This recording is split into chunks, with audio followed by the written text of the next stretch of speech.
I'm Robert McCrossin, and this is a little story I wrote that reminds me about why I live on Key Peninsula. It's called Soaring. I always wondered what it would be like to soar the skies like a beautiful bald eagle. Then one day I woke up sitting in the upper reaches of a 50-foot fir tree. It was cold and damp, but for some reason I wasn't cold or damp feeling at all. I went to stretch my arms, but I no longer had any. Instead, I had the most amazing wings. It was then that I realized that I was no longer me. Instead, I had awoken in the body of an eagle. My first thought after this realization was, I don't know how to fly. How am I going to get out of this tree?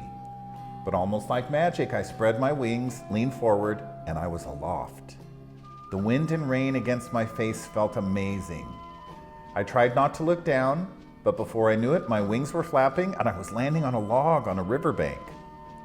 I was soon to find out that being a bald eagle is not as easy nor as glamorous as it seems. First of all, I was hungry and had to catch my breakfast. With regret in my heart and an ache in my stomach, I began the search for food.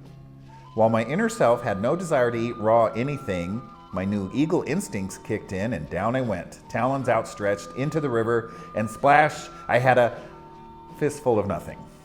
I was about to find out that eagles have many more misses than catches. After several attempts, splash! And I finally had my claws into a fish, a trout to be exact. So back to my log I went to eat. Turns out raw trout is not as bad as I thought it would be, especially when it's the only choice on the menu. The sun began to break through the clouds, and again those eagle instincts took over. Before I knew it, I was circling and circling in the air. Why was I doing this, I thought? I soon discovered updrafts and thermals and felt the true exhilaration of flight. Round and round I rode those updrafts and thermals until I was as high as the clouds. That's when more trouble began.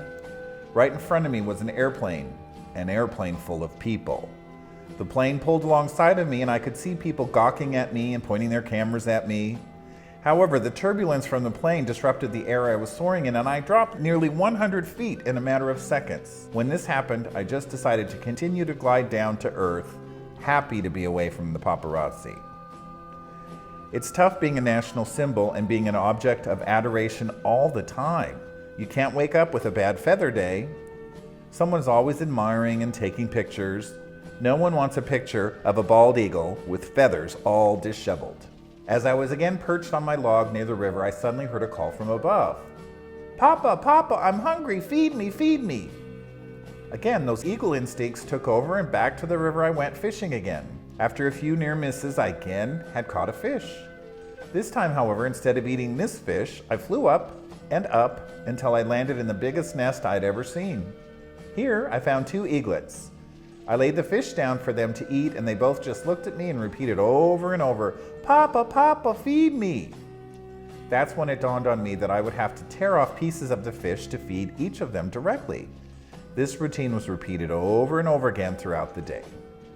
During one of the fishing expeditions, I discovered another hardship of being a bald eagle: crows. They attacked me in the air. They attacked me when I had a fish and even managed to steal a couple of them. They attacked me while sitting in a tree. It didn't matter the time of day. If they were near, they attacked. Thankfully, my wings are much more impressive than theirs and I was able to fly away every time.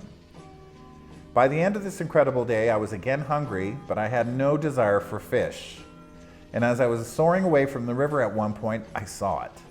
On the road below me lay a lifeless body.